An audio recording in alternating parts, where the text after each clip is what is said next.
some bunnies with a bazooka dunk. Way downtown. Bang! Bang! Mama, there goes that man. Yo, welcome to A Tribe Called Swish. We returning back with another 3-man weave. So please like, subscribe, share. You know, don't be here to your whole life. Look, I'm rusty. Hey man, once again it's on. So we back. How y'all feeling, fellas? Good, man. Good. Man, so we missed a lot of playoff basketball, but we came back just in time. So we've got it. We got a series, man. Spurs OKC. OKC went up last night, 3-2. But the big question is Wemby tired? Because he's never played this long ever in his career. You know, this is his first time going this deep in the playoffs, this type of playoff run. And granted, the first 2 rounds were kind of light, but this is a really physical series. And last night, they seemed to kind of really got after him. There's rumors that he put a hit out on little dancing Jared McCain last night. So, this is a big series for him. So what are y'all seeing just right now from the Spurs? J Money, what you got? I'm liking what I'm seeing from the Spurs. They got to stay out of foul trouble though.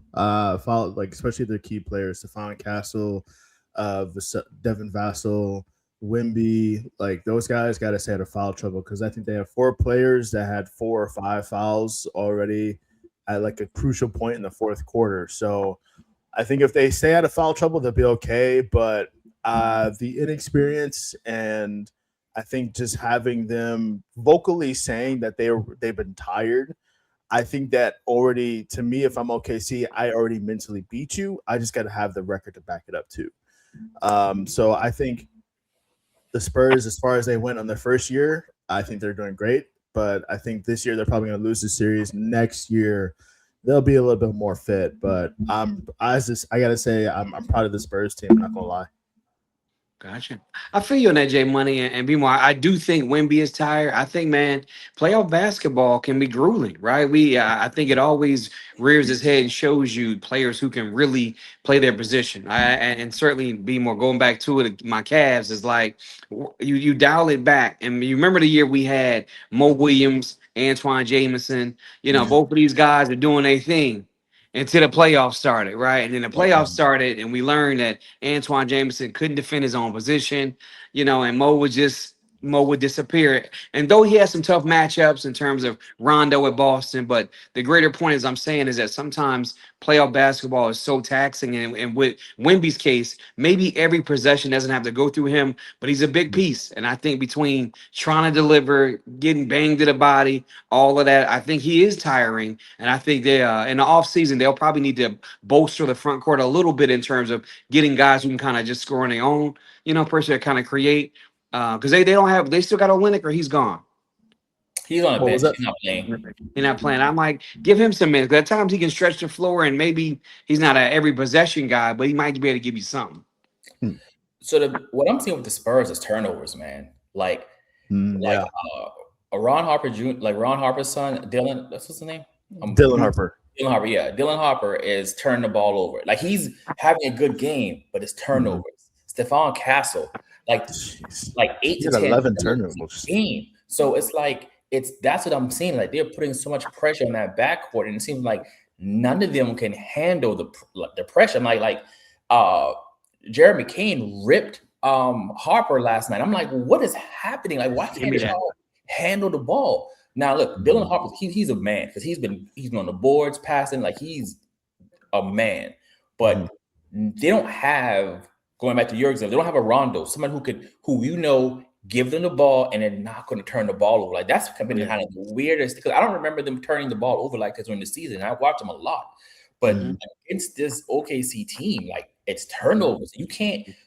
One thing you can't do, you can not shoot well against OKC, you can miss free throws, but you turn that ball over and it's a wrap. You cannot beat. Imagine what the Spurs would be with a veteran point guard like Chris Paul right now. Oh, not Chris Paul, but yes, a veteran point guard. Chris Paul would be perfect. But he was there though, right? Chris Paul only had one leg. Chris Paul. No.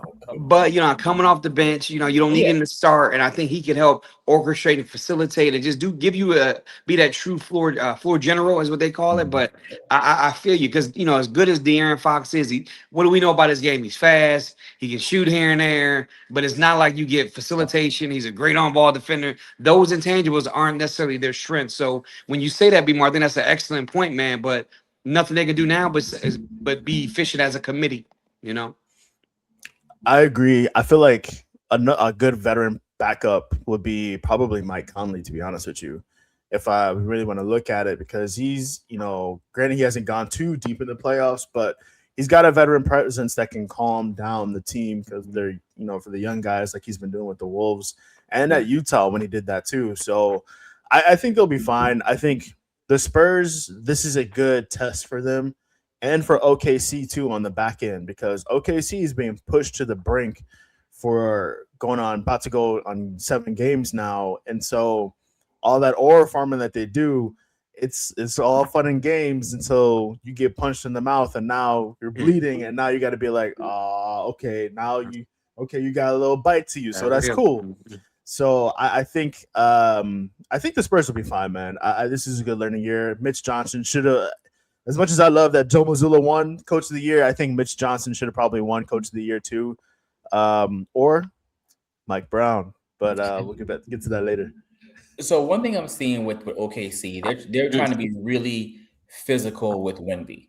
So there's a discussion of, are they being physical or are they being dirty? So we've seen, I'm not sure if y'all saw the clips, Chet stepping on his ankle. We see Hartenstein hanging on his arm, or for some reason, because he's not SGA, he's not getting the calls. And I don't know if they're treating him like Shaq, and because how refs treated Shaq because he was so big and so dominant, so he wasn't going to get those calls. I'm not sure. This is what we're seeing with Wemby and the refs, but it's weird because on the Spurs side, they're being yes, OKC being physical, but they are mauling these guys, and they are not getting the calls. I feel you on that, man. It's tough. I think what did the comment he made was it Stephen Castle? Stephon Castle. Stephon Castle. What did he say? We don't get the luxury that they get, or something like that. Yeah, It's a quote. And I get it, man. It's physical, but to your point, are they physical? Are they hurting him? I think it is physical play. I don't think it's like dirty play. I think. Did you feel that way when y'all won the 2 games? It's easy to kind of feel that way when it comes off of a losing effort. So right. I don't know. Just man up. Be more efficient. I think Castle had a streak. He had like 19 turnovers in 2 games. Something like that. That sounds right. Yeah, it was one.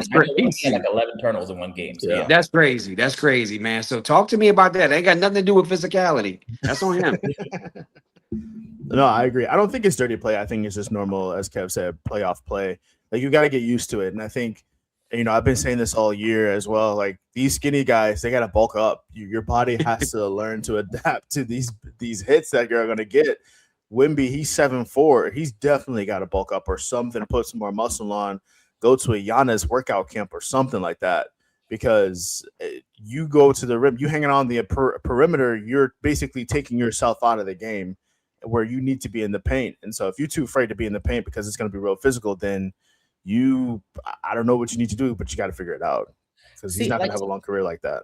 I keep hearing people saying he needs to bulk up. Wemby isn't weak. Like, if you look at the pictures from Wemby's rookie year to now, he actually has bulked up. He's just 7'6", so it doesn't look he doesn't look big. But like, they were showing the side-by-side comparison. He's put on muscle. I don't think his body. He'll never be a big guy. That's just not his. Unless he takes steroids, it's just not his body. It's not his body. But he's strong. I mean, he's not Shaq. He's not going to just push Hartenstein out of the paint. But he's also not food down there. Like, he's gonna be able to stand on the ground and do some stuff. And again, having arms, the length of an cord helps. But so. But on the other end, we have OKC. And look, OKC, they're doing what they got to do. They're up 3-2. But man, Shea is falling every play. And look, personally, I love Shea because I love a guard that can get anywhere he wants to on the floor at any time. And he has that game. And it's so crazy because he doesn't have the handles of like a Kyrie, Mhm. but he has such body control. There is not a spot on the floor that he can't get to whenever he wants to. And I love that about his game. But if he shoots the ball, he's going to fall or he's going to land awkwardly. And he's going to do all these crazy things. And it's getting excessive. Mhm. And I mean, like, am I crazy? Or y'all No. see the same thing? I don't think you're crazy at all. Be more. I think yeah. If I'm being transparent, a part of me loves it because it's like I've seen so many LeBron James montages of him flopping, and that's just the narrative, you know. But Shea gets a lot of fouls, man. And when you really, sometimes you don't catch it in real time, but when you slow it down, it looks so bad. And it's like, but yeah, you want me to respect him as this and that, man. But he just gets to the free throw line a lot, and it's tough sometimes to respect that style of play. It's ugly to watch sometimes too. Okay, so I'm 50-50 on this with like if the flopping and getting out of excessive or whether it's defenders is him just landing in his landing zone and he's trying to draw that attention to the rest of like, yo, like I jump with 2 feet by both my legs close together, but I have like a landing zone around me. So if my defender's foot, because if you look at some of the clips too, these defenders are really close behind him and some of them really close on the side of him. So if I land, I'm going to land on his foot. So I'm going to exaggerate the motion in the landing a little bit just to get some shooting fouls. But outside of that, tactical wise is smart. But outside of that, yes, I saw a couple of them last night where I was like, you really didn't need to get a foul call for that, especially one with De'Aaron Fox. And I think it was in the second quarter to where he grazed his foot where his hit his knee and he got the foul call. But I saw less flopping last game because I think it probably got brought to his attention like you're falling on 60% of your shots. But outside of that, I think it is getting a little excessive though because it is going to ruin the game. And then now nobody wants to like get foul calls the regular way. Because they are getting like there was that clip, I think it was a game 2, a game 3, where De'Aaron Fox was standing up straight and he was by him and they called a foul on De'Aaron Fox. It is like, what is happening? But the good thing is with him flopping, it helps. It gives a rooting factor. It does kind of add a story to this, which we don't really outside of Wemby and Chet, right? And after the series, there's no story with the Knicks and whomever faces this team. If OKC pulls us out, I mean, they will be the villains because you know what do the kids say? They don't play ethical basketball. So unethical basketball. So so they will be the villains. So there's that aspect. But I think that they are a better team than this. But besides the flopping, I mean, I like the way they're playing ball this series. I mean, they are being pushed, and they don't have J-Dub is not in. They don't have Mitchell, the backup guard. He's been AJ Mitchell. Mitchell. He's been out the past 2 games. So I mean, they are putting together, but man, what's the old boy's name? Why am I'm bugging today? Bald-headed dude, white boy. Caruso, yes. Caruso is, why is he always open? Like, he didn't know what to be.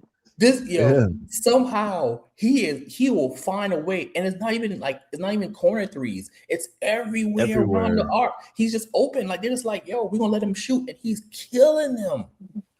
I give that credit to his experience playing with the Lakers when they won the chip in the bubble. Sure. I think Bron helped him with that IQ of like, if this goes there, go be here so you can dish it out there. I'm telling you, I think Caruso's market just jumped through the roof. Like if I'm OKC, I'm making sure I'm re-signing him to another extension.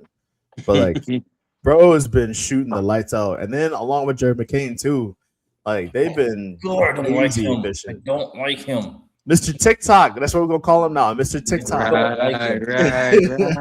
And you know the funny thing is, Jay Money, back when like his TikTok videos were kind of like being put out, I wasn't too familiar with him. I would see that, but I'm like, who was this guy? But to look back at it, like that's him. But he can hoop. He can hoop.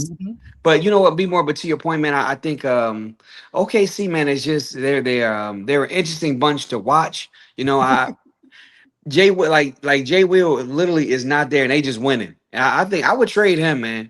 They just really don't need him to be successful. He's having him. They form Voltron, and they're just that much tougher. But they literally still beat good teams without him.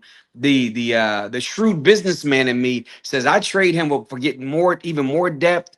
Like OKC has so many good things coming up. For example, like they got 12 in the draft. What's their Yeah, number? something like that. Yeah. Yeah. And so they projected to get the player from Michigan. He was like one of the best players in the tournament. They're like he was a tweener, I'll have like to they're check. big. What's his name? I'll have to check. 1 second. Oh, it's like funding something with an F. But I just said it to say it's like that phrase, the rich get richer, and that's kind of like what Yeah. it's gonna be. This guy's like he was one of the best players in the tournament. They won the title, and he mean to tell me he gonna end up in OKC? Like Oh. it's like. Wow. Well, I know that projection wise, that's where he's projected, but just still for them to, Morez Johnson. He's yes, 6'9". Yeah.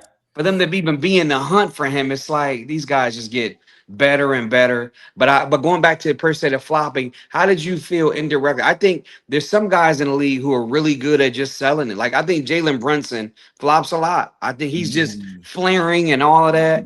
Yeah. Indirectly, Right. I was I think it was Max Kellerman during the Devin Haney Lomachenko fight. It was a controversial fight because they felt like Lomo won, but during that fight, Devin had like some type of braided style in his head, and he felt like uh, punches that were perceived as being receptive or effective only stem from his hair flailing with his hair. Right. And I just said it to say when it comes to like Jalen Brunson and Shea and all these guys doing all of that, it just sells it even more. But when you slow it down and look at it, you're like, come on, man. Get So real. I think something that probably throws people off is that Shea is 6'6", and we're not used to seeing someone that big just flailing all over the floor. And I think Yeah. I think we probably give Good Jalen point. Brunson the benefit of the doubt and say like, okay, he's 6'1", he's 6'2" listed, but he's probably 6 foot. And so, so you kind of give you like, okay, he's a small guy, he's gonna get thrown around or whatever. But Shea is 6'6". I mean, listen, I know NBA height, so let's say he's 6'4", just to be fair. He's still a bigger guy. And for him just to be like the way he falls, you would think like Shaq is pushing him. Like Man. like the way like you're like, yo, like it's like a car hits him almost every, almost every Yeah, play. man. That's a lot. That's a Yeah. lot. So I think that's why Shea is kind of Okay. getting that rap. But shout out to Hardenstein last night. Yeah, he did his thing. He played ball. I mean, that 2 years ago, them bringing in Hardenstein and Caruso was such perfect pickups and not star players, just the perfect fit for that team. Blue I guy. mean, Sam Presti is just like he just gets it. Like he's like, no, we don't need a star. We don't need to sacrifice our future. We just need this is what we missed the prior year. We needed a big man, and we need kind of that X factor to come off the bench. He's like, yo, okay, come on, come to OKC, and it was just like, yeah, I think these teams, I hope these teams are looking at what OKC is doing and just starting to be like, okay, who are my core players and what are their deficiencies? And let's build around that, and that's how we kind of sustain. Because I'm hoping the era of super team is over. I feel you. Now, you know what I think when you talk about Presti, kind of reminds me of how Danny Ainge was building the Boston Celtics during their one championship year, but yet the pieces that he kind of acquired and assembled, it just made sense and created such good depth for that team, and that's why they were so tough. I.e., why the Thunder are so tough. Yeah, everybody did something different on that Celtic team. Like, Ray Allen was a shooter, Paul Pierce, the all-around scorer, KG was a defensive anchor. They all had roles, and no one Tony Allen. Right, Tony Allen, young deep. Rondo. So young Kendrick Perkins figuring out, like all these players. Go ahead, J Money. No, I give a lot of I give a lot of respect to Sam Presti because like his drafting intelligence and trading intelligence is just through the roof. But I think like the biggest thing, I would just kind of go back to the series a little bit. the Spurs are all, it shows that the Spurs are also lacking depth too to compete with teams like OKC and then the Celtics as well. And then you got the Knicks as well that also have really good depth because their rotation for the Spurs, I think it was game 4 or 3, where they literally just had a 5 where it went into overtime. So it was game 1. Literally when it went into overtime. Yeah, it was just like just a 5-man rotation the entire overtime. Like it's like they were operating like they didn't have any extra guys to even fill in those gaps. Because I think all of the entire starting 5 had played 40 plus minutes. And then they're both like they come back like I'm tired. And so the Spurs are gonna need to figure out how to get some more depth because OKC is gonna be a threat. I have a target on the back for years to come. Like they're gonna be a competitive team for many, many years. Dude, I have such beef with Stephon Castle because of that game. He just needed to score 1 point. He had from the first overtime to the second overtime, 1 point. I would have hit my parlay. It would have been. How many legs was it? 5. So I would have hit for a G.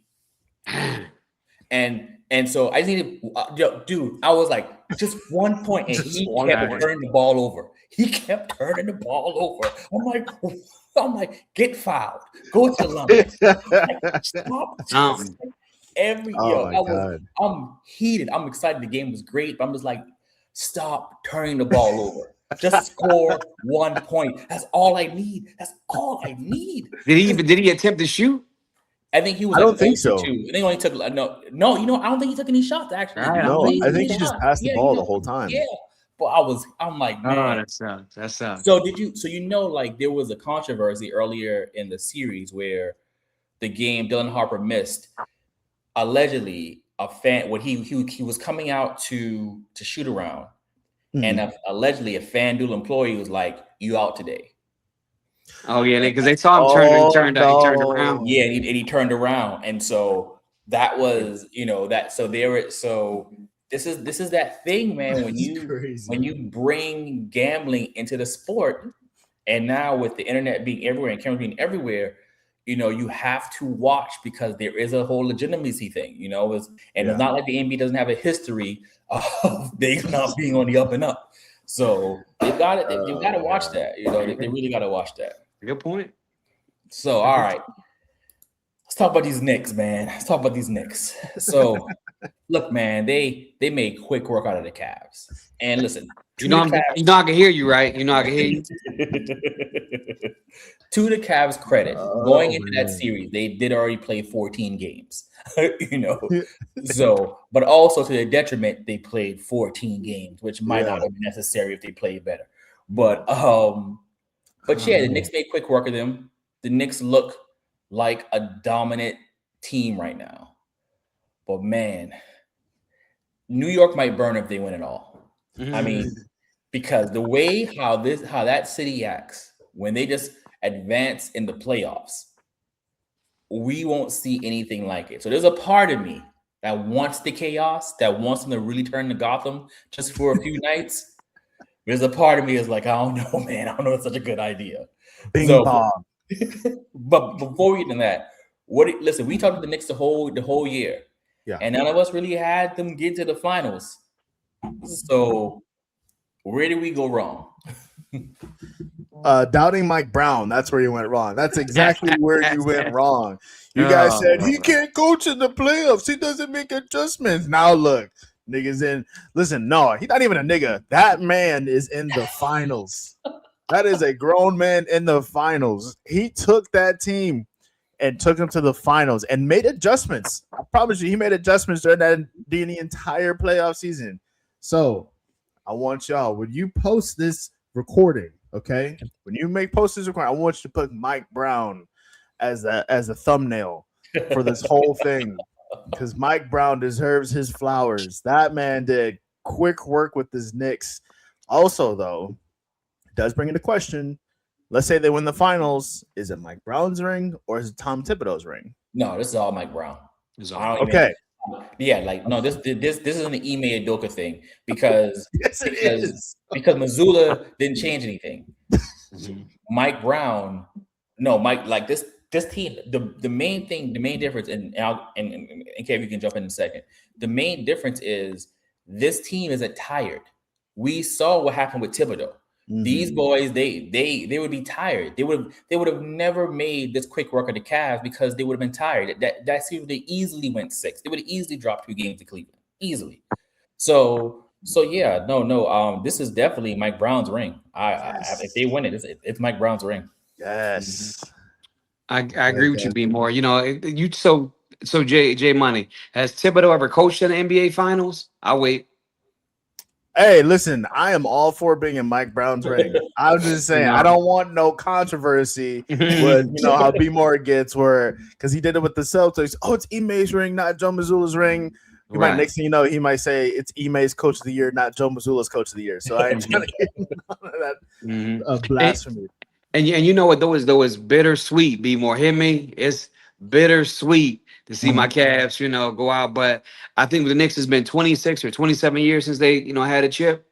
And the funny thing, I'm such a collector of cards. I got a Phil Jackson basketball card, right? And I think that might have been their last championship. Yep. So I'm really cool with a lot of Knicks fans. And if I'm being honest, Knicks fans that I'm 27, 40. 28? 47. 47 years? Golly. Dang. Well, yeah. but I just said that. So I can't be mad if they do win it. You know what I mean? I think they do have like a deserving group. It's funny we was talking about Hartenstein. Imagine if he was still on that roster. You know what I mean? And but the Knicks, I think they definitely have the team to do it. I'm just intrigued to see kind of how it plays out and who they match up better with. I think they may match up better with the Spurs. But it's definitely feeling like it could be possible. They could beat OKC. I could see it. Yeah, so like I don't think they will, but I think they can beat either the Spurs or OKC. And I think either series is going 7. There's a part of me that feels like whoever gets out of this Western Conference Finals, they're going to be exhausted. And so I can see them dropping the first 2 games and then kind of rebounding and kind of bringing it back together because both those teams are talented enough to do that. Like a 2-0 lead for any one of those teams, that's nothing. I would like to see an OKC New York right now. I just think to me that feels fuller. I just think that because I just want someone to root against. I think with the Spurs and the Knicks, I don't have I like both of them. I like the way they both play. I don't have a rooting interest. And the thing is, like, I like OKC. I just don't like all this flopping right now. Like I temporarily moved my fandom because growing up as a kid, I was a Seattle Supersonics fan. So I moved. So when they moved, I'm like, I'm gonna like this team and prayerfully Seattle gets the team back. So this team still has a little piece of my heart, but I don't like Jared McCain and I don't like the flopping. So I'm gonna have rooting interest in this because of that. So, but with the Spurs, I think seeing Wemby on that stage would be nuts. I just think would be nuts because I don't know what the Knicks do at Wemby because you can't keep Mitchell Robinson out there. Cat is just, I don't know.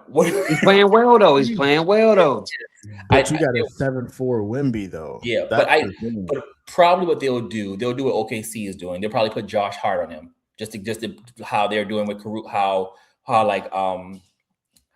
what they did with Caruso, what OKC has done with Caruso, where they would put Caruso on Wemby for a lot of possessions just to have that extra body on him. So that's probably how the match away I'm going. But hey, I just think just seeing Wemby on that stage would be cool. But I think for this year, I want OKC Knicks, man. I get it. I like the OKC Knicks matchup. Like if I were a WWE writer for the NBA, like this is how I would script it. Like I would definitely script it as the Knicks and Thunder. I think if it was the Knicks and the Spurs, it wouldn't even be a game 7. I think it'd be like a game 5 or maybe a game 6 for the Knicks win. Primarily because they are also a gritty and a fast-paced team. Like if you saw like how they were playing against the Cavs, like anytime somebody missed a shot, they always had a guy leaking out to the other side of the court with the quickness, quick outlets. Like they were throwing like they identify mismatches, and their IQ is really high too, especially if they've been in the playoffs for consistently for like the past 6-7 years, right? Yeah. So yeah, under the tenure of Thibodeau, so however long he was there. But Knicks and OKC, it's going to be a great flopping matchup if it happens. Cat is playing really well. Mikal Bridges is also come alive. He's 69 of 100 shots in the playoffs right now, which is insane. So I think it'll be more of a favorable matchup for OKC, primarily because they have the experience to be in the finals more than the Knicks as of recent. So I don't know if y'all watch WWE, but there's this character named Danhausen. So I don't know if you guys have been keeping up with this. All right. No, I haven't. So all right, so Danhausen, this character, he doesn't really wrestle a lot, but he's just a kind of like a character. He's a funny guy. So this whole ESPN, TKO Sports / WWE. We've had a lot of WWE people on like First Take and stuff like that. So Danhausen came on First Take like at the end of actually it was right at the end of the playoffs, and Stephen A said something to him, made him upset, and he got this thing where he's like, "You are cursed," right? Which means that everything that he does afterwards goes wrong. Oh God. So he's told Stephen A, he's like, "Look, I'm not going to curse you. I'm going to curse the Knicks." He curses the Knicks. They dropped that game to Atlanta, right? They dropped those 2 games. After they dropped those 2 games, Jalen Brunson's like, "Come on, man, because Jalen Brunson's a big wrestling fan. Like, you got to uncurse us." Yeah, he did. They haven't lost since then. Dang. So look, listen. I'm not saying he's the reason, but this is like a thing now. This is like if you Google like Danhausen up and New York Knicks, this is like a thing. This is what I'm looking up right now. They have not lost since he uncursed them, and so he'll come on First Take, and Stephen A is always respectful to him. Doesn't raise his voice at him. Nothing. Like it's like so. Is this him? Is this him? Wait, hold on, let me see. Yes, yeah, that's crazy. Him. Yeah. Can we talk about Stephen A real quick? Yeah, sure. Okay. I'm so sick of this man, bro. Like, it doesn't make any like someone needs to like I'm not the type of person that will initiate violence. Okay. Now, if I was a fellow New Yorker, right, and I see Stephen A on the street, I may either throw something at him, like my food, a drink, a soda, or like my fist. I don't know. But I feel like he is disrespecting Jaylen Brown right now to the utmost like level of disrespect like that. And then he's acting like, and he's coming up with fake reports like, what about like what Jason Tatum might actually think of you, what the Celtics organization might think of you, or like what your teammates might think of you. Like, what are you doing, bro? Like, anytime someone goes at Stephen A starts it off with his usual prompt of, "I got love for this person," and then proceeds to disrespect that person the entire time of their beef. So I feel like someone needs to tell Stephen A to please shut up, leave these guys alone, because they literally don't do anything to you. I think he made the first shot at Jaylen Brown because he talked about his studio, and then Jaylen Brown started talking about Stephen A. He just needs to leave players alone for a good while right now. Go ahead. I'm sorry. I'm sorry. One of the problems I have with Stephen A is that he thinks he's a star. And that's not how this works. You are reporting on the stars. But because of internet culture, clips and everything, he's become a star and he's getting paid as such. But I think it was Dan Le Batard. He made this point. He's like, look, Stephen A has a lot of his money. And he's like, look, you think you a star and you're about your money. Look what you're getting paid and look what Jaylen Brown's getting paid. Yeah. So who's the bigger star? Mhm. Who is the most important person right now? Right. You need these players. Right. And you kind of need to kind of act so it's and so I think we've just got it's just this like they're filming his walk-ins like he's a player. Like it's it's crazy. Like he Yeah. is and I think he's running into this thing where what he's done is he's helped enough people. So because he's helped some people, there's always going to be people who will be that cannon fodder who stand on the front like, oh no, it's fine. It's just Stephen A. Stephen A. is a lot for people, blah blah blah. Don't so and that's how he remains protected. And it's annoying. Go ahead, Kev. No, I feel you, B. Mark. I can listen to this Stephen A. Smith slander all night, all night. But I'm with you on that, man. I think he does overstep. I think I don't know, but he's carved out such a sweet spot where it's like if a player responds or reacts to him, then it's newsworthy because the player responded to Stephen A. Smith. Yeah. But then he gets his ability to kind of get personal, jump in and out. I can lead with a hey, I love B More. Hey, I love the guy. Hey, he's a hard worker. But like I don't need you to like preface me with all these little fancy little. Right. I don't need all of that. But I just think he definitely overstepped. But he's in such a good spot where for a player to go back and forth with him, I just think he's won. Regardless of what it is, he's won because it's going to make him he's going to gain more notoriety. And to your point, be more, he's not a player. He comes in through the player's tunnel. He got security. He got a suit on. And I mean, I don't want to see that. Even when I watch ESPN sometime and it's like, hey, let's come back. Let's hear Stephen A's take. I really don't want to hear his take. You know what I mean? He's not necessarily a former player. He's just, I'm with you on that, J Money. He can go. Yeah, because I feel like my bad. Go ahead, be more. No, you good. Go ahead. I feel like someone is going to be like, okay, like we get it. You've carved out a lot for Black people, and not just athletes, like celebrities, people who are not just in the athletic sports world. However, Nick Wright, I think that's who it was, said it perfectly, where he was like, you are operating like you're a mob boss in the reporting world, and you're not. Like, he was like, we don't do dirty reporting like you're doing right now. Like, we literally, our job is literally, like you said, be more verbatim, is to report on the players of what's happening in the sports world. All of us don't do this back and forth. He is literally the only one that is a sports writer that goes back and forth with these athletes. I lost more respect for him when he went at I think it was Serena Williams and then LeBron. Like, that was the straw that broke the camel's back for me. Like, he has some good takes that I'm not gonna lie, he has some good takes on some things, but when you go after people and talk about like how Serena Williams, if I was Serena Williams' husband, I would have told her, why are you at Kendrick Lamar's concert? Or if you're LeBron, like, as a father, you shouldn't be doing X, Y, and Z. Like, you that's not your place to comment on their personal lives like that. You comment on their work. Talk about that. Talk about Serena Williams' career. Talk about LeBron's career. Talk about Jaylen Brown's career. But I do feel like Stephen A is doing more than what a particular a normal reporter should do. Sorry, that's my clear out. Be more. Can I add an honorable mention to Stephen A. Brian Windhurst?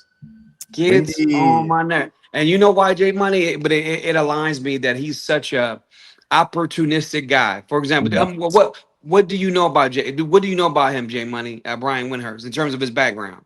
I only know that he reported on Braun for a really long time, and I think like once Braun like made that public statement of like, I don't really rock with Wendy like that, I think that's when Wendy lost credibility. The irony. And Beamer, what do you know about Windhurst? Same. He was with LeBron.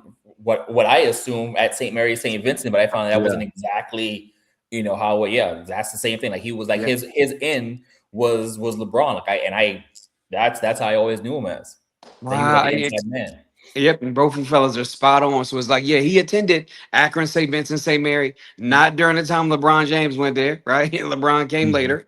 But just being a shrewd businessman and reporter, hey, okay, this guy's in the same hometown. Let me write about him. Let me keep writing. Let me keep writing. But yet when he delivers it's almost like he has the inside, like he's connected to Clutch, Right. or he knows, yeah, and he doesn't. And it's just so ironic to me. So Jay Money, I love when Bron created some distance and said, like, these people talk to you like they know you. Again, you Mhm. ride my wave, and I say this to say this links back to the Stephen A. Going back to the days of AI. If I can just get a player to interact with me, to Right. go back and forth in any capacity, it's a sound bite. Like when a reporter gets a player to kind of go off in the locker room, they've won. Now that clip is just gonna reign in infamy, and I just think Yep. Stephen A. is just the recipient of that. Mhm. It's tough because I do think there is sides of him I like, Jay Money. I think he did try to bring up Shannon Sharp when things fell there. I Yep. do think Yep. he's been trying to spearhead getting some of these guys opportunity, and I respect that. It's just the other side of him is just so ginormous. Yep. I can't get with it. Now he wants You to know, be a he's that. politician. He's that guy. You ever knew someone who, like, if they do you they do you a favor, you never hear the end of it. Like, Yes. they just can't do you a favor and it's like keep it pushing. They gotta do you a Mhm. favor and they'll never let you forget it. Yep. He's Yeah, that person. yeah, Like, Yeah. yeah. like how he handled Kerry Champion and all that. But Kev, you brought up something interesting. Let's talk about Cleveland. So Cleveland has had a weird news cycle. The coach Atkinson said that analytically they won. You had James Harden say that they were the better team. And then there's word that they're probably going to sign James Harden to a massive extension. Mhm. What the hell is going on? Wow, B Moore, that's a great question, man. I'm glad you asked that. I'm glad you asked that. You know what? I think oh man, when he said the analytics comment, I was really disappointed too. I almost kind of aligned with Draymond Green's stance about saying we lack leadership. Think about when you watch that series and the Knicks maybe were about to go on a run or went on a run. What do you see? We would call a timeout. They pan to Atkinson. He walks out with this foolish expression, and then we come out of timeout in the same sets. We do Mhm. nothing. We've done nothing different. And it's like I just don't get it. So when I hear you say analytics, Atkins, I equate that to the Browns' last coach. It's kind of like all these analytics, but look at the results, right? But I also shows me that you got out coached. That also showed me that you couldn't really make any adjustments on the fly. That also showed me is why he's been an assistant coach for a career. This is a big opportunity for him, and personnel makes a difference. Don't get me wrong. Like James Harden isn't going to give me the grit of Caruso, but I still need you to, take a voice, make some changes, change the rotation. We just did none of that. None of that. So I'm not surprised by our results. I'm really disappointed. Lost a lot of money, be more. I don't want to talk about failing parlays. I won't even mention it, right? But it's like I was just so disappointed with the effort that we put out there, the coaching. But yet the flip side of this, I feel like if we had Darius Garland, we wouldn't even got this far.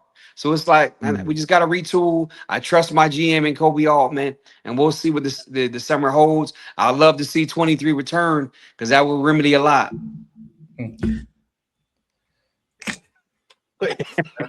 J Money. Hey, man. I'm sorry. I had to laugh at the 23 coming back to Cleveland. I don't think it's gonna happen. I think if because right now Bron's camp is looking for a max contract. Like Which is that, crazy. it's insane. But Especially listen, where you're at with this year of a point in career. Right. Right. Go ahead, go go ahead, ahead, go ahead. go ahead. No, go ahead, go ahead. Because no, go ahead. I haven't lost hope on Cleveland. I think they're I'm a huge underdog person. I still feel like Cleveland's an underdog. They probably will for the end of time, unless another player like Braun comes back to Cleveland for whatever reason. But I I don't think James Harden is the answer. Don't get me wrong, I'm a huge James Harden fan. I don't think he's the answer. I think he plays too much of a playmaker role. He doesn't have that switch. He doesn't have that kill switch anymore like he did when he was in Houston. Like I was expecting him to drop 30 when they were on the brink of a sweep, and it didn't happen. Like it got now everyone looked at Donovan Mitchell of like, well, you dropped 23 and you went 5 for 17 or whatever he was, and so he needs help. Donovan Mitchell is back in a Utah Jazz situation to where he needs legitimate help. And I feel like Cleveland is falling behind on the evolution of point guards because if you look at what the point guards doing right now, not all of them are just passing the ball. They're shooting the ball. They're scoring. Shea, Cade, Steph, all these other guys. Like I don't know what Cleveland is doing. They need another point guard that can give them points outside of Donovan Mitchell and Evan Mobley. And they need a 3 and a 4. Evan Mobley is great. Jared Allen's great, but they need another 3 or 4 that can also help them out to help turn these type of situations around. I kind of want to see Braun do his farewell tour in Cleveland. But the problem is that's just going to set the organization back because I don't think Braun is not at this age. Braun is not the player that could take them over the top. I think LeBron coming to Cleveland is just like him and the Lakers this year. They're going to be competitive, but not necessarily title contenders, right? And that's where Cleveland is right now. So that he's not going to be the person because in the playoffs, Jim, because I'm not calling him James anymore because he doesn't deserve James. Jim Harden is going to be is going to disappear again. So it's just going to be LeBron and Donovan, same way how it was him and AR in the Lakers. So he has so I think and him trying to find a max contract, I mean, that's tough because he's LeBron James, so he can get his money, but he can't at this stage, he can't get his money and win. So he gonna have to figure it out. You could get your money because you're LeBron James and you have stuff, you have gas left in the tank, but you cannot get your money and win. So Jay Money, you brought up a good point, man, in terms of just kind of going back to playoffs though. I as much as I love Evan Mobley and Jared Allen, what I learned about Evan Mobley is that, he didn't necessarily play with a lot of grit. There's finesse, there's length. There's the help side block. There's the occasional jump shot that'll fall 3-pointer, but he's not that, back to the basket, banging bodies, go up, clear with the elbow. He's not that type of power forward. And sometimes in playoffs, that's what I need. Jared Allen, he can be complimentary, but sometimes he'll disappear. Just like, who is he? You might rather have Jackson Hayes or AJ. You know what I mean? But we also lack that third scorer, Jay Money. You're absolutely right, man. If we had a guy that could create when Donovan and James don't have it going, that would have been great. And James, we didn't gain Houston James. The 3-ball jump shot is not falling at that clip, but he takes so many step back threes. He creates a little separation. But I think James Harden, I don't think he is the future for us either, Jay Money. But I was okay with a little rental because we got far with him now. But he can go because I definitely don't think his style of play. Name the last championship roster who had a starting point guard with James Harden's style of play, and they were successful. I can't think of one. None. I can't think of one. That's just that style of play. It just doesn't really get it done, and he doesn't play with enough grit. You're not going to see him die for a loose ball, but that's how you win a championship. So I don't think he's going to ever play with that type of commitment, and definitely not now. So he can go, Jay Money. This offseason is going to be interesting. I saw something on Instagram University. There'll be more. It was a clip that spoke about the Cavs, trading Evan Mobley, some picks, et cetera, to try to make a run at Greek, and then LeBron taking the veterans minimum to kind of come back to Cleveland. How you feel about that scenario? Well, again, LeBron is about his money, and that's honestly. I feel good about that scenario until you got to LeBron taking the veteran minimum. Look, man, that man from all reports, he's still mad about that pay cut in Miami because he felt like people didn't respect that he took the pay cut to make that happen, and he feels like people have not put a lot of respect on his name for being the team player. So now he ain't taking less than what he deserves. And look, he's LeBron James. He's earned every single penny, but he got to decide: do he want to tie Mike for 6, or do he want to be a part of the billionaire club? I mean, listen, for him, there's no wrong answer, but he has to make a choice. Good point. I agree. To be fair, if you're Miami Bron, would you take a pay cut? I mean, to make that team, yeah, that's it, because he had to. He had to take less than the max to make the numbers work for him, Bosch, and Wade. He had to. So yeah. I mean, if I'm right, because he at that point he needed to win more than he needed the money, and because he knew that he would probably have a long career, so he knew that he'd probably eventually get that back. But yeah, at that point, yeah, let me get these rings. I get to play with my friends, hang out in Miami. No more winters in Cleveland. Yeah, I'll take a few mil less because there's no income, there's no state income tax, so it'll be all right. So yeah, I'm with you for a little bit. I'll say this real quick for like 20 seconds. If I'm Miami Bron, I'm not taking that pay cut just to stay, mainly because Miami is always going to be known as Wade County. No matter how you look at it, no matter where you go, it's never going to be Bron County. It's going to be Wade County for many years to come. That's why I would have left to go back to my hometown in Cleveland to be the man there. And I got a big return on my investment. I got a ring. I went to the finals 3 times while I was in Cleveland, and I got a ring out of it. So it makes sense why he didn't take the pay cut. He also had his cookie stolen from Pat Riley. So there's also that situation too. And that same picture, be more. They was like, so what you're telling me is Bron's gonna bring Bronny, and Greek is gonna bring his little brother. Just gonna bring his little brother. Like, oh my god! I said that's so funny. That would be the wildest roster. The Nationals and Bronny on the bench. That would be the wildest roster. Wow. You know what? I'm sold. I need that. Shoot that in my veins. Shoot that in my veins. All right. So we got to talk about Coach of the Year got announced. And blah blah blah. Get that Joe Mazulla won Coach of the Year. So look, all respect. Listen, Joe Mazulla is one of the last 2 seasons one of the best regular season coaches, flat out. He does greatness in the regular season. This year, everyone thought the Celtics were going to tank. They were lottery bound, and he got them to a number 2 seed. Hey, listen, all respect to Joe Mazulla in the regular season, and when the postseason comes, kick that man out of the building, because that man hasn't seen an adjustment that he likes ever. So but look, man, again, but luckily for him, it's a regular season award. So hey, round of applause. Go ahead, Jimmy. Talk about it. I'm so happy about this.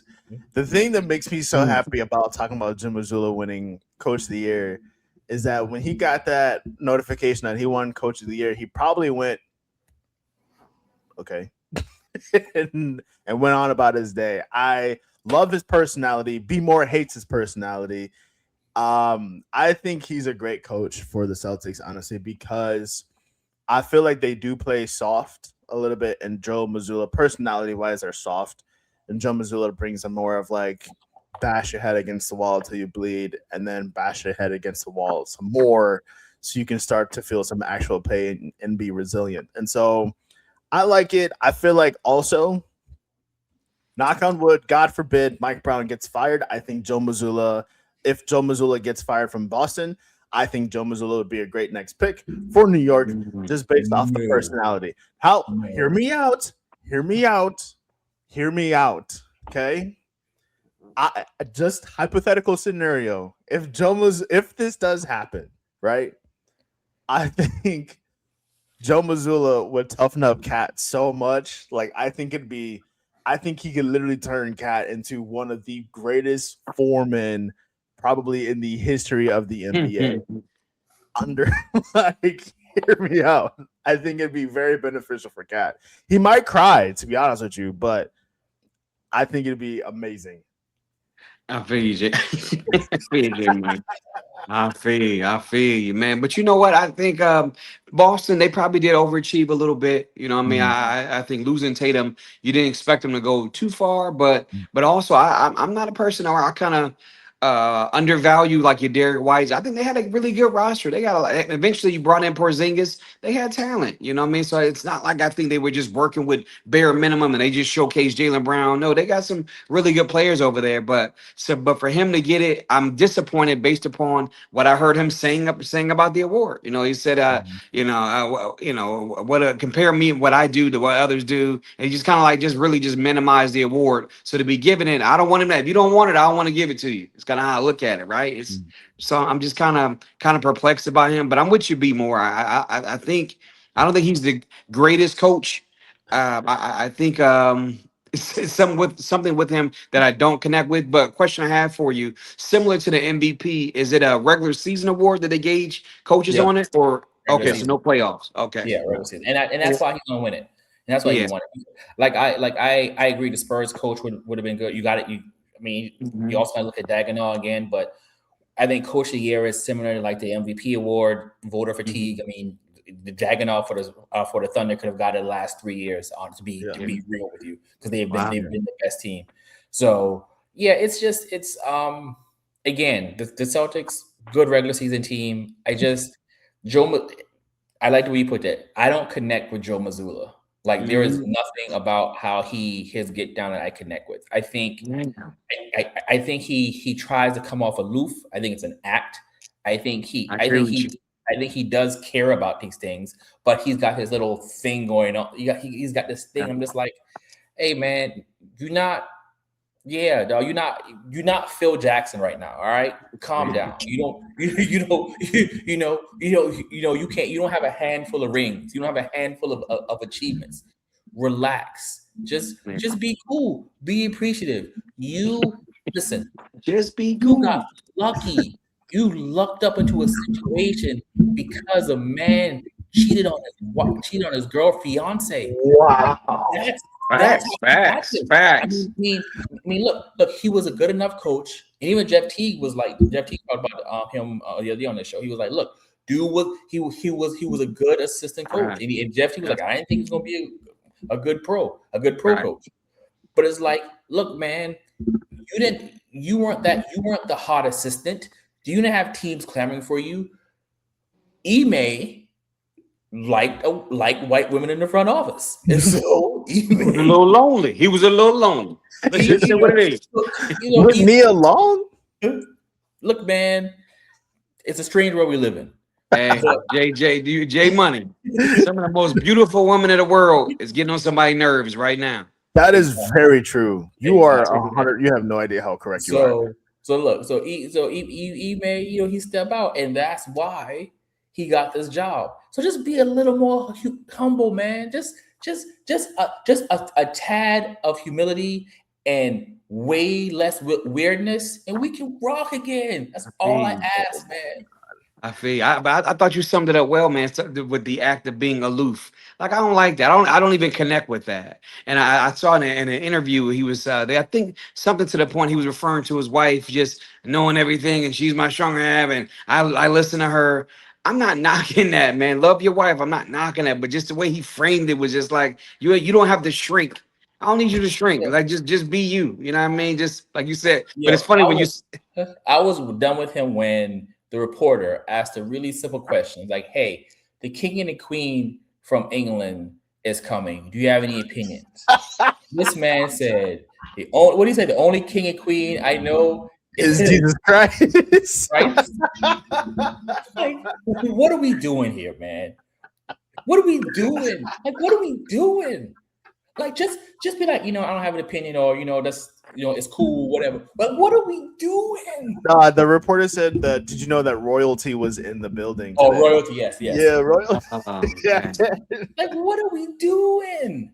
Come on. It's like, again, it's like, you got the friend, like, hey, man, you're scaring the girls. Just be cool. You're scaring the girls. All right? The- Be cool. the- If he's that guy, it's like, hey, man, you're scaring the girls. Be cool. That's a That's hilarious. Be more the way you said it, you was like, be cool, kind of remind me on Bad Boys, where he was like, you be you, you be him, but be you. Seriously, man, that's how it is. I Oh, feel man. you. Good Y'all analogy. gotta see. Have y'all seen Joe Mazzulla's brother? He got the head coaching job too for another team. Same personality. I promise you, Oh it's the same God. Oh, it's two personality. of them. God, He I don't was- even. Yo, the reporter asked his brother. She was like, "Hey, what's you guys got out rebounded by like 10 rebounds or whatever. What's your game plan to secure that?" And he goes, "Get more rebounds." And that's it. I loved it. Honestly, I mean, that's less weird than his brother. Like I can kind of rock that a little bit more. I think I feel like so. On a serious note, regarding the Joe Mazzulla, I do think that's his personality, and I like obviously it's gonna. I like it mainly because he is competitive and he shows it. It just shows up differently, but what he has genuinely done with this team, I do think he deserved Coach of the Year. Probably for a couple years, to be honest with you. When he brought them all the way up to the finals, when they won the ring that year, should have been candidate for, should have won that year. I think just how he's built the foundation of the organization since Ime and brought structure back into the building and just like competitiveness. And I think that's what works for that organization. I think the only downside for his coaching career was bringing in Nikola Vucevic for that trade. They lost that trade. I think they completely lost that trade. They didn't get any value, and it didn't help their situation in the playoffs. He completely disappeared, and Vucci just stayed out on the perimeter during majority of the playoffs. I don't think he's the right fit for the Boston Celtics organization as far as Vucevic goes. I think they needed another guy that's impactful, like they had with Rob Williams, and another guy when they had with Porzingis. I think they need another duo like that to help them be more successful to make another run for the trophy. All right, let's wrap this up. Let's get into final thoughts. J Money, why don't you kick it off? I think I have my clear out with Stephen A, man. I think that's my unless y'all want me to rant again for another 5 minutes. But listen, for real though, Stephen A needs to get it together. I don't think he's a terrible sports writer. I think he's a phenomenal reporter. I think he's, for whatever reason, I feel like he's more than just a reporter. He's I hate to say it, he's an icon. I respect him a lot because he has brought a lot of people along the way. He has rebuilt careers. However, personal attacks are not a part of your professionalism. I don't think it says anything in your job description to internally attack someone personally, unless you are a news reporter. That's where a political reporter. I don't agree with the fact that he should be a politician. If the money is there and you got people there to support you politically, go for it, maybe. But not all political money is good money. I don't think there's a thing called the good political money, unless you're getting it from charity, even that. But Stephen A needs to go sit down somewhere. Yes, he is a Knicks fan, but he owes Jalen Brunson an apology. He owes Mike Brown an apology. B More owes the entire Knicks and Mike Brown an apology. So do you, Kev, and that is my clear off.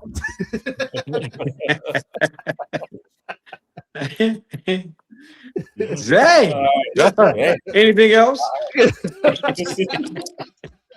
All right, Kev, it's on you. Zay, thank you, B More. Sheesh. Well, you know what? Three things that are like burning me up right now. I'm thinking about the Drake album. I don't know what to say about that. I don't know. I like maybe 3-4 songs off of the albums. I'm trying to get with it, be more. I don't know. I like when he's rapping. I'm with him, but when he's harmonizing every song, I can't get with it. So I'm trying my best. The other thing, be more, is I'm thinking about just the Knicks. I think they can get it done, man. I think they have a real special team. I love to see narratives change. Like I think Cat has received a lot of scrutiny from his voice to his tone to all of that, man. Mess around, be finals MVP.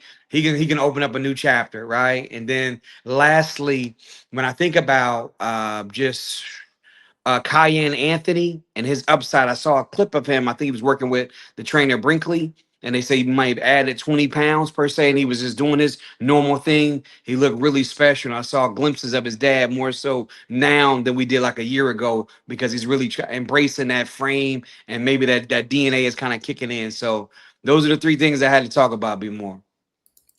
All right, word. So my final thoughts is the All NBA teams came out, and so look, man, this is the first real iteration of a post KD, Braun, Steph era. Like we are we are there. We've been talking about like how the league's gonna look, and we know we've got Cade, Luka, Wemby, Jokic, and Shea, and and only person who was on All NBA, 2 of the 5 were on an All NBA team 5 years ago. That's Luka and Jokic. So this is really a post like Golden State Cleveland rivalry era, and that we're kind of living in. And I think the league is healthy. The league is in a really good spot. You've got young stars and I think it's young stars who the fans respect and they're starting to gravitate to. I think Wemby right now is the face of the league. I think Ant is probably the most likable person right now, but Wemby is definitely the face of the league. I think when you look at Brunson, Maxey, like all these players, Jalen Johnson in Atlanta, the Pistons are probably pissed because Jalen Duren got a third team All NBA, so now he's going to demand a max contract. So there's that. But all jokes aside, I think the league is in a very healthy position. And I'm embracing this present, embracing the future. I can't wait for the Western Conference Finals to wrap and for us to get into the NBA Finals. All right, so Kev, man, oh my God. I don't even know what to say. Hey, look, man. Look, there's no law that says that you have to be abused by your professional sports team every year. I mean, there's no law. You can divorce them because it's probably gonna take years off your life, man. That's how I lost all this, B more. That's how I lost all this, man. Especially the Browns. They will take years off your life. All right. So with that said, man, I'm B Moore. That's J Money. It's Kevin from Ohio, man. Thank you for joining us. Like, subscribe, share. Don't be a hater your whole life. We out. Peace. Hey, J.